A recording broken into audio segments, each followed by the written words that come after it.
Hello everyone. जैसा कि आप जानते हैं कि पूरे देश में जो है स्पेशल इंटेंसिव रिवीजन यानी कि विशेष गहन पुनरीक्षण चल रहा है 2.0।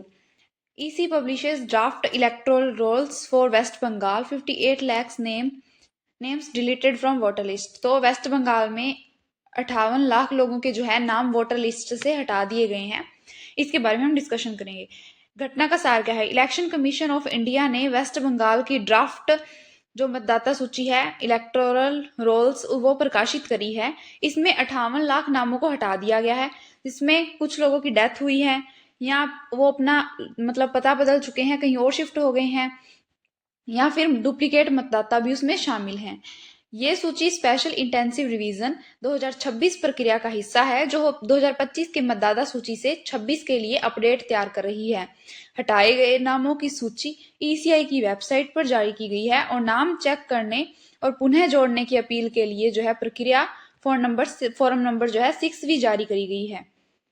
वैधानिक और प्रशासनिक आधार क्या है। मतदाता सूची का अद्यतन यानी कि अपडेटेड चुनाव आयोग की अपडेशन जो है चुनाव आयोग की संवैधानिक जिम्मेदारी है। मतलब कि समय समय पर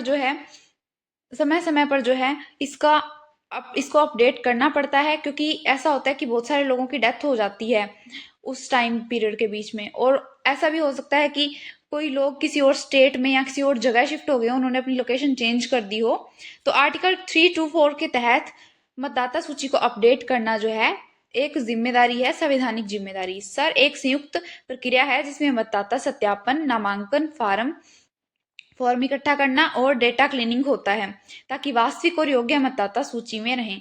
इसके अंदर बाद में उन्हीं को सिर्फ शामिल रखा जाता है जो कि योग्य हैं, और इसके साथ ही जो है जो योग्य नहीं है या फिर कुछ लोगों ने डुप्लीकेट बना रखे हैं या फिर डेथ हो गई है या फिर कहीं और शिफ्ट हो गए हैं, तो उन सबको जो है मतदाता सूची से हटा दिया जाता है, उनका रजिस्ट्रेशन किया जाता है फिर से, और सब डेटा को जो है इकट्ठा किया जाता है।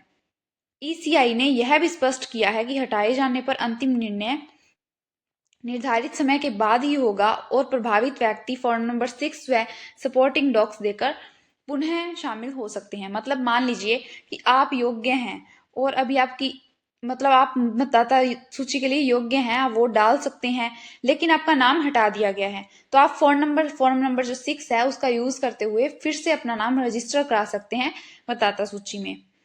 प्रशासनिक और प्रक्रिया प्रमुख बिंदु क्या हैं। बीएलओ को सूची पहले ही जारी कर दी गई थी ताकि वे स्थानीय स्तर पर मतदाता से संपर्क कर सकें। बीएलओ जो हैं अलग अलग क्षेत्रों के, उनको पहले ही ये सूची मिल चुकी थी ताकि जो है लोग पहले उनसे संपर्क कर सकें कि उनका नाम सच्ची में हटाया गया तो सच्ची में वो एलिजिबल नहीं है, या फिर ऐसा हो सकता है कि कोई एलिजिबल उसका नाम फिर से हटा दिया गया हो, तो फिर से वो डिस्कशन करके फॉर्म नंबर 6 का यूज करते हुए अप्लाई कर सकता है। ड्राफ्ट रोल में नाम नहीं दिखाई देने पर फॉर्म नंबर 6 के जरिए 15 जनवरी 2026 तक आपत्ति दर्ज कराई जा सकती है। तो ये लास्ट डेट है। अगर आप योग्य हैं और फिर भी आपका नाम नहीं आ रहा है तो आप इसका यूज करते हुए जो है आपत्ति दर्ज कर सकते हैं 15 जनवरी 2026 तक। Online portal, BLO office, CEO website जैसे कई चैनलों से नाम सत्यापन संभव है। अंतिम रोल तक नाम वापसी संभव है यदि सपोर्टिंग डॉक्यूमेंट्स सही हैं। मतलब जो भी डॉक्यूमेंट्स चाहिए आपका रजिस्ट्रेशन वेरिफिकेशन के लिए, अगर वो सही है तो आपका जो नाम है फिर से वोटर लिस्ट में आ सकता है। राजनीतिक और चुनावी रणनीति क्या है इसकी। राजनीतिक अर्थ, वेस्ट बंगाल में चुनाव फरवरी मार्च 2026 में होने हैं, इसलिए एसआईआर समयबद्ध रूप से जारी है। बड़े पैमाने पर नाम हटाने से मतदाता संरचना में बदलाव होगा, जिससे राजनीतिक समीकरण प्रभावित हो सकते हैं। तो मतलब इतने ज्यादा 58 जो लाख हैं, इतने सारे लोगों का मतदाता सूची से नाम हटाया गया है, तो थोड़े राजनीतिक समीकरण प्रभावित हो सकते हैं। विभिन्न राजनीतिक दल इसे अलग अलग रूप में पेश कर रहे हैं, लेकिन जो दल जो सत्ता में है वो इसे क्लीनिंग प्रक्रिया के रूप में बता रहे हैं कि जिनकी डेथ हो गई है जहाँ, या फिर जो लोग जो डुप्लीकेट जिन्होंने डॉक्यूमेंट बना के मतदाता लिस्ट में अपना नाम रख रखा है, तो उसकी क्लीनिंग की जा रही है। विपक्षी दल इसे मताधिकार सीमित करने की कोशिश के रूप में आलोचना कर सकते हैं। मतलब इतने सारे लोगों का नाम हटाया गया है, तो हो सकता है कि विपक्षी दल ये आरोप लगाए कि जो मताधिकार है उनको सीमित किया जा रहा है इतने सारे लोगों का नाम हटाकर। हटाने के मुख्य कारण क्या हैं? श्रेणी अनुमानित संख्या, तो ये कुछ डेटा है, कितने सारे लोगों की डेथ हो गई है, इतने सब लोगों का जो पता नहीं मिला है, अनट्रेसेबल हैं, और इन्होंने अपना मतलब रेसिडेंस बदल लिया है। और डुप्लीकेट एंट्रीज जो हैं 1.38 लाख जो है डुप्लीकेट एंट्रीज थी, अब आप अंदाजा लगा सकते हैं। और इस तरीके से टोटल 58.2 लाख जो है नाम हटाए गए हैं। ये कुछ डाटा है, अगर आपको याद हो तो ठीक है, वरना जाने दीजिए। विश्लेषण क्या है? संवैधानिक दृष्टिकोण। आर्टिकल 324 के तहत ईसीआई को सुशासन, निष्पक्ष चुनाव और साफ वोटर लिस्ट सुनिश्चित करने का दायित्व है। आर्टिकल 324 जो है इलेक्शन कमीशन पर जो है, ये संवैधानिक उसको अधिकार ड्यूटी देता है कि निष्पक्ष चुनाव कराए जाएं और जो वोटर लिस्ट है वो सही हो, बिल्कुल उसके अंदर कुछ डुप्लीकेट ना हो। इससे जो है सुशासन बना रहेगा, गुड गवर्नेंस बनी रहेगी। मतदाता सूची में त्रुटियां लोकतांत्रिक अधिकार पर असर डाल सकती है। ऐसे में सुधार प्रक्रिया संवैधानिक लक्ष्यों के अनुरूप है। ऐसा हो सकता है, मान लीजिए कि 2 लाख लोग जो हैं वो डुप्लीकेट थे, और मतलब डुप्लीकेट डॉक्यूमेंट की वजह से, और डुप्लीकेट थे वो, और अयोग्य थे मतदाता सूची के, लेकिन फिर भी उनको मतदाता सूची में शामिल किया गया है। तो फिर वो एक स्पेसिफिक पार्टी का अगर सहयोग करते हैं तो इससे वो जीत जाएगी। तो इस तरीके से लोकतांत्रिक अधिकारों का इससे उल्लंघन होगा, क्योंकि हमें जो है अपने अपने हमें प्रतिनिधि खुद चुनने का अधिकार है। तो इसी वजह से लोकतांत्रिक अधिकारों पर असर डाल सकती है जो मतदाता सूची में डुप्लीकेट होते हैं या फिर कुछ गलतियां होती हैं। फिर भी स्वीकार्य प्रक्रिया में निष्पक्षता, पारदर्शिता और समयबद्ध सुनवाई इंपॉर्टेंट है। बिहार 2025। बिहार में स्पेशल इंटेंसिव रिवीजन एसआईआर के दौरान 65 लाख जो नाम है हटाए गए थे, पश्चिम बंगाल से भी ज्यादा। चुनाव आयोग ने सुप्रीम कोर्ट के आदेश पर नामों की पूरी सूची और हटाए जाने के कारण प्रकाशित की थी। मतलब इतने सारे लोगों का नाम अचानक हटा दिया एक साथ, तो इसी वजह से इस पे जो है मुद्दा खड़ा हो गया था, और इसी कारण से सुप्रीम कोर्ट के आदेश पर नामों की सूची फिर से जारी करी गई, और इसके साथ ही जो भी नाम हटाए गए हैं उनके रीजन भी पब्लिश किए गए। हटाए गए नामों को कारण सहित सार्वजनिक करने के पीछे न्यायिक पारदर्शिता की मांग थी। मतलब कि पारदर्शिता होनी चाहिए हर क्षेत्र में। यह एक बड़ा प्रेसिडेंट है, क्योंकि राजनीतिक दलों और नागरिकों ने हार्ड डेटा, कारण और प्रक्रिया के सवाल उठाए थे, जिससे सुप्रीम कोर्ट ने हस्तक्षेप किया था। नागरिकों ने इतने बड़े पैमाने पर लोगों को वोटर लिस्ट से हटाए जाने के कारण जो है सुप्रीम कोर्ट का हस्तक्षेप अनिवार्य था। इसी वजह से इसके रीजंस, इतने सारे लोगों के नाम हटाने के और प्रक्रिया जो थी उस पर सवाल उठे थे, इसी वजह से सुप्रीम कोर्ट ने हस्तक्षेप किया था। उत्तर प्रदेश 2025। यूपी में एसआईआर 2.0 के तहत 3 करोड़ नाम जो है हटने की संभावना की चर्चा हुई। चुनाव आयोग का कहना था कि नाम हटाने से पहले पूरा ड्यू प्रोसेस होगा और लोग अपने नाम वापस जोड़ सकते हैं। मतलब जिनके नाम गलती से कट हो गए हैं तो वो नाम अपने वापस जुड़वा सकते हैं। यूपी के आंकड़े अभी अंतिम रूप से नहीं आए हैं, लेकिन ये बताया गया कि यह प्रक्रिया राज्य के मतदाता रोल को साफ सुथरा करने के लिए की जा रही है। हर क्षेत्र में जो है SIR 2.0 इसीलिए किया जा रहा है ताकि जो है डुप्लीकेट जो है डेथ हो चुकी है जिनकी, या फिर जिन्होंने अपना रेजिडेंस बदल लिया है, उनके नाम हटाए जा सके। कहीं ऐसा भी हो सकता है कि कुछ लोग दो दो जगह वोट डाल देते हैं, तो इस तरीके से इस तरह के घोटाले और मामलों से बचने के लिए जो है स्पेशल इंटेंसिव रिवीजन किया जा रहा है।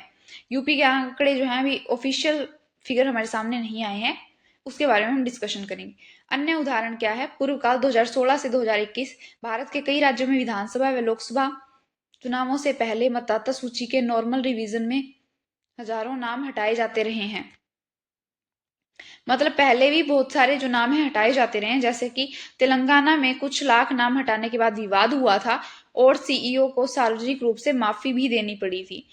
तो इस तरीके से जब भी नाम हटाए जाते हैं, अगर वो संख्या लाखों में हो और काफी ज्यादा हो, तो विवाद होना स्वाभाविक है। पहले से ही जब से ऐसे नाम हटाए जाते हैं तो विवाद होता है, यह आम प्रक्रिया है। लेकिन 2025-26 का SIR पहले से कहीं ज्यादा व्यापक और तकनीकी रूप से ऑप्टिमाइज्ड रिवीजन है। मतलब कि ये काफी ज्यादा तकनीकी रूप से ऑप्टिमाइज्ड है, special intensive revision. Sir process की विशेषता, क्यों बड़ा होता है संशोधन। एएसडी कैटेगरीज, इसके अंदर कैटेगरीज कौन कौन सी शामिल करी जाती हैं। Absent, shifted, dead and duplicate या गोस्ट एंट्रीज। तो इस तरीके से इनमें इनको विभाजित करा जाता है और हटाया जाता है। इन डेटा को हटाकर सटीक अपडेटेड इलेक्ट्रोल रोल तैयार किया जाता है। डेटा आधारित तकनीकी रूल्स, इसके अंदर एआई विश्लेषण, एआई डेटा विश्लेषण, कंस्टिट्यूएंसी वाइज विविधता और मैपिंग तकनीक का यूज किया जाता है और 2002-2003 के डाटा से जो है लिंक करके सूची बनाई जाती है। लोकतंत्र और नागरिक अधिकार, मतदाता सूची से बड़े पैमाने पर नाम हटना मताधिकार पर प्रभाव डाल सकता है। राइट टू वोट जो लोगों को मिला हुआ है उस पर प्रभाव डाल सकता है। अगर कोई इलिजिबल है और फिर भी उसका नाम अगर हटा दिया गया है तो उसका जो राइट है वो प्रभावित हो सकता है। तो इससे अगर हम क्वेश्चन देखें, क्या व्यापक डिलीशंस लोकतंत्र की मजबूती है या नागरिक बहिष्कार का जोखिम। तो ये क्वेश्चन है, अगर आप इसको लिखना चाहें।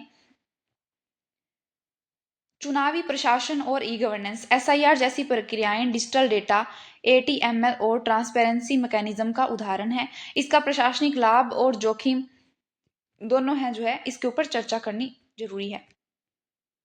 इसके ऊपर हम डिस्कशन करेंगे कि इसके लाभ क्या है और इसकी हानियां क्या है। राजनीतिक रणनीति की दृष्टिकोण, बड़े डिसीजंस के कारण रणनीति में आरोप प्रत्यारोप, मतलब कि इतने ज्यादा डिलीट नाम कर देने की वजह से जो है राजनीति में एक पक्ष दूसरे पक्ष पर आरोप लगाते हैं।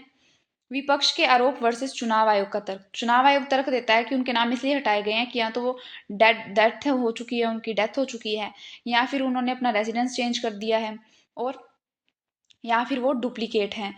लेकिन विपक्ष के आरोप ये हैं कि वो मतदाताओं को उनके मताधिकार से वंचित करने के लिए, मताधिकार सीमित करने के लिए ऐसा कर रहे हैं। एसआईआर प्रक्रिया का राजनीतिक प्रभाव यूपी, बिहार, वेस्ट बंगाल में जो है ज्यादा देखने को मिल रहा है, क्योंकि यहाँ जो है सबसे ज्यादा नाम हटाए गए हैं। एसआईआर दस्तावेजीकरण का अर्थ क्या है। इसके अंदर जो है चुनाव आयोग द्वारा मतदाता की पात्रता, पहचान, निवास और अस्तित्व को दस्तावेजों के आधार पर सत्यापित किया जाता है। इसका उद्देश्य क्या है। फर्जी, डुप्लीकेट नाम हटाना, मृत या स्थानांतरित मतदाताओं की पहचान करना, व्यापक, वास्तविक और पात्र मतदाताओं में सूची बनाए रखना। इस तरीके से इसका उद्देश्य है कि जो भी डुप्लीकेट लोग हैं उनको हटा दिया जाए, जो डुप्लीकेट नाम शामिल है मतदाता सूची में, और जो पात्र मतदाता है उनको शामिल करा जाए। एसआईआर दस्तावेजीकरण क्यों आवश्यक होता है। इससे जो है मतदाता सूची की शुद्धता बनी रहती है, शुद्धता बनी रहती है। One person one vote one value का पालन होता है, मतलब एक इंसान जो है एक ही वोट दे सकता है। अगर डुप्लीकेट वाला सिस्टम होगा तो एक इंसान कई सारे वोट दे देता है और इससे बहुत ज्यादा नुकसान होता है हमारी लोकतंत्र को। लोकतांत्रिक प्रक्रिया की विश्वसनीयता, चुनाव से पहले मास माइग्रेशन, अर्बनाइजेशन के कारण डेटा अपडेट करना, मतलब कुछ लोग जो है एक शहर से दूसरे शहर चले जाते हैं, अपना रेसिडेंस चेंज कर लेते हैं, शिफ्ट हो जाते हैं कहीं और, माइग्रेशन होता है, तो उसको भी जो है डिटेक्ट करने के लिए, उसका भी पता लगाने के लिए उसके अकॉर्डिंग डेटा अपडेट करना। जो गोस्ट वोटर्स हैं या डुप्लीकेट वोटर्स हैं उनकी समस्या को समाप्त करना। एसआईआर दस्तावेजीकरण में क्या क्या वेरीफाई किया जाता है। इसमें अगर मतदाता की पहचान करनी है तो आधार कार्ड पहचान के लिए अनिवार्य नहीं होता है। इसके लिए passport, PAN card, driving licence और सरकारी आईडी। अब जो ये पासपोर्ट है इसके ऊपर काफी मसला खड़ा हुआ था कि पासपोर्ट जो है हर किसी नागरिक के पास अवेलेबल हो ऐसा जरूरी नहीं है, और निवास प्रमाण भी चाहिए होते हैं, और भी इसके कई सारे डॉक्यूमेंट लगते हैं। अगर हम इसके पॉजिटिव पहलू देखें, जैसा कि हमने देखा था कि ये मोस्ट इंपॉर्टेंट है, तो अगर हम इसको देखें कि इसके पॉजिटिव पहलू क्या हो सकते हैं, तो चुनावी शुचिता, फर्जी वोटिंग पर रोक, पारदर्शिता और डिजिटल गवर्नेंस को बढ़ावा देना। जैसा कि ये डिजिटली हो रहा है टोटल काम, तो डिजिटल गवर्नेंस को बढ़ावा देना, ट्रांसपेरेंसी, और जो फर्जी वोटिंग है, डुप्लीकेट गोस्ट वोटिंग जो है उसको खत्म करना। लेकिन इसके अंदर कुछ प्रॉब्लम्स भी हैं। गरीब, प्रवासी, शहरी, झुग्गी निवासी दस्तावेज न होने से बाहर हो सकते हैं, मतलब कुछ लोग इतने पुअर हैं कि उनके पास डॉक्यूमेंट अवेलेबल नहीं होते हैं, उनके डॉक्यूमेंट्स जो है बने हुए नहीं होते हैं। जैसे कि पासपोर्ट जो है, पासपोर्ट हर किसी नागरिक के पास अवेलेबल हो ऐसा जरूरी नहीं है। इसी कारण से जो है कई सारे ऐसे डॉक्यूमेंट्स होते हैं जो हर किसी नागरिक के पास नहीं होते, तो उसके वजह से बहुत बड़ी दिक्कत खड़ी हो सकती है। बड़े पैमाने पर डिलीशन से राइट टू वोट प्रभावित हो सकता है।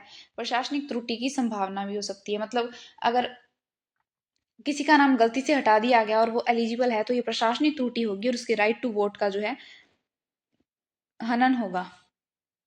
एसआईआर दस्तावेजीकरण और अधिकारों में संतुलन होना जरूरी है। सभी के अधिकारों को जो है ध्यान में रखते हुए एसआईआर दस्तावेजीकरण किया जाना चाहिए। संवैधानिक और कानूनी आधार इसके क्या हैं जो एसआईआर किया जा रहा है 2.0। इसके अगर हम देखें कि संवैधानिक आधार क्या है, आर्टिकल 3 to 4 निर्वाचन आयोग की शक्तियां हैं। इसके अंदर मतदाता सूची को अपडेट करने, अद्यतन करने के लिए एक संवैधानिक आधार है। Representation of people act 1950, electoral registration rules 1960। SIR दस्तावेजीकरण इन कानूनों के अंतर्गत वैध प्रक्रिया है। तो ये थी हमारी आज की न्यूज़ जिसमें हमने डिस्कशन किया कि इतने सारे लोगों के जो नाम है हटा दिए गए हैं। आई होप आपको समझ आई होगी। Thank you so much.